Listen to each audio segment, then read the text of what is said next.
You ever see thousands of people online spending months, sometimes even years, campaigning to bring back a can of soda? It seems kind of strange, right? But it's not just soda. We're talking snacks, soups, you name it. People are literally fighting to resurrect their favorite dead brands. So, what's really going on here? All right, let's get into it. It turns out this whole thing, the return of these ghost brands, is a massive and growing phenomenon. You see, companies think they're just getting rid of a product that isn't selling well, but for some customers, it's the start of a battle. I mean, just look at this headline. This isn't some rare one-off thing. It's a perfect example of what happens when a company totally underestimates the passion of its fans. What was a simple business decision suddenly blows up into a national news story, and it's all driven by pure consumer outrage. And the list just goes on and on. From the almost cult-like following of Surge Soda to the huge, triumphant return of Taco Bell's Mexican pizza, consumers are proving again and again that they have the power to actually reverse these big corporate decisions.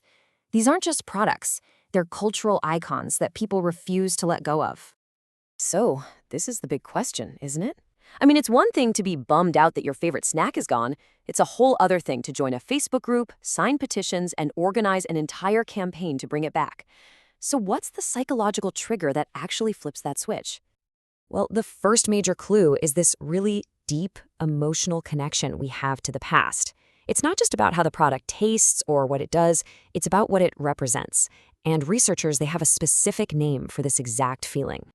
It's called nostalgic brand love. And what's so interesting to me is that little description, beloved that mains. This isn't just, simple nostalgia. It's an active longing for something you once loved and have now lost. It's affection mixed with a real sense of grief.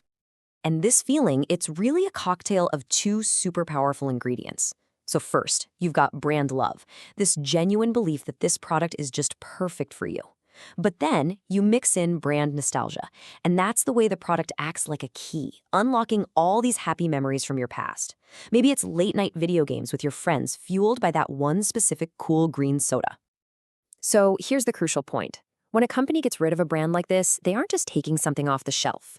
For these fans, the company is basically erasing a piece of their personal history. It's a real, tangible link to a time in their lives they cared about, and that feels really, really personal. But, love and nostalgia, that alone doesn't start a rebellion. For that, you need a second, even more powerful psychological trigger. This is where that feeling of sadness turns into a real motivation to fight back. Psychologists call this a threat to freedom. Think about it. When a company yanks your favorite product, they're not just making a business decision. From your point of view, they are taking away your freedom to choose. They're telling you what you can and cannot have, and, well, our brains are just hardwired to resist that. And that threat to your freedom, it triggers this incredibly powerful state called psychological reactance. This isn't just disappointment anymore. No, this is a potent mix of anger, irritation, and sadness. It's that feeling that makes you want to push back, to fight the restriction, and get back the freedom you just lost. You can almost see it as a chain reaction. Step 1, you have the freedom to buy your favorite soda whenever you want. Step 2, the company introduces the threat by taking it away. This triggers Step 3, psychological reactance, that burning motivation to do something. And what's that something? Step 4, restoration. You're driven to restore your lost freedom by campaigning to bring it back.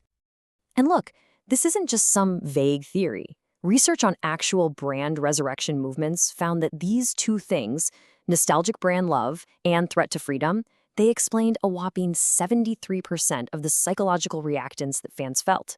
That's a huge number. It just shows you how incredibly powerful this combination really is. Okay, so we've got the psychological fuel for rebellion. But why are these movements so much more successful now than they ever were before? Well, the answer lies in the tools we all have right at our fingertips. Just look at this comparison. Before the internet, if you wanted to protest a company's decision, you had to write actual letters. It was slow, it was hard, and it took a ton of effort. But with social media, activism is instant, it's global, and it takes almost zero effort to join in. A single person can now have a massive, immediate impact. And the Surge movement is the perfect case study for this. It started with just a few dedicated fans on a Facebook page, and it grew into a community of over 352,000 people.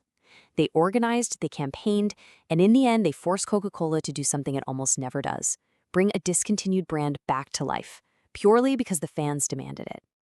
So what's the big takeaway from all this? Well, for us, as consumers, it shows that those feelings of nostalgia and frustration, they're not just silly. They can be channeled into a seriously powerful force for collective action. And for brands, the message is pretty clear. In a world this connected, you ignore the angry voices of your most devoted fans at your own risk. And that really just leaves us with one last thought. We've all had a favorite product just disappear from the shelves.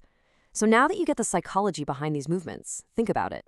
What lost brand holds a piece of your past? What product would it take for you to join the fight?